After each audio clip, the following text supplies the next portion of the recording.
رمضان آنے سے پہلے نیت کی اصلاح، ہر انسان نیت کی اصلاح کرے. کیا مطلب ہے نیت کی اصلاح؟ پکا ارادہ کرے کہ انشاءاللہ رمضان میں روزہ رکھوں. کیوں؟ اگر رمضان سے پہلے اگر ہماری وفات بھی ہو جائے، اللہ تعالیٰ ہم کو مکمل روزہ رکھنے کا ثواب اللہ تعالیٰ ہم کو دیں گے، کیونکہ دلوں کی بات اللہ تعالیٰ جانتا ہے. ہم آیتیں پڑھتے ہی علیم بذات الصدور، سینوں کی بات اللہ تعالیٰ جانتا ہے. رمضان سے پہلے اگر ہماری وفات بھی ہو جائے، اللہ تعالیٰ مکمل روزہ رکھنے کا ثواب اللہ تعالیٰ ہم کو دیں گے. دلیل کیا؟ آپ صلی اللہ علیہ وسلم نے فرمایا کہ ایک مسلمان سچے دل سے شہادت کو مانگتا ہے، من سأل الشهادة بصدق بلغه الله منازل الشهداء وإن مات على فراشه.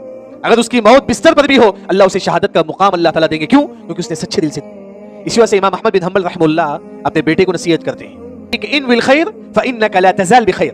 اے میرے بیٹے، تم ہمیشہ بھلائی کی نیت کرو، جب تک تم اچھائی کی نیت کریں گے اس وقت تک اللہ تعالیٰ آپ کو ثواب دیتا رہے گا. یعنی کہ آپ یہاں بیٹھے ہوئے اگر ابھی سے نیت کریں گے رمضان میں روزہ رکھوں گا انشاءاللہ، رمضان میں تہجد پڑھوں گا انشاءاللہ، رمضان میں صدقہ و خیرات کروں گا انشاءاللہ، اگر آپ سچے دل سے نیت کریں گے ابھی سے آپ کے نام اعمال میں ثواب لکھا جائے گا انشاءاللہ.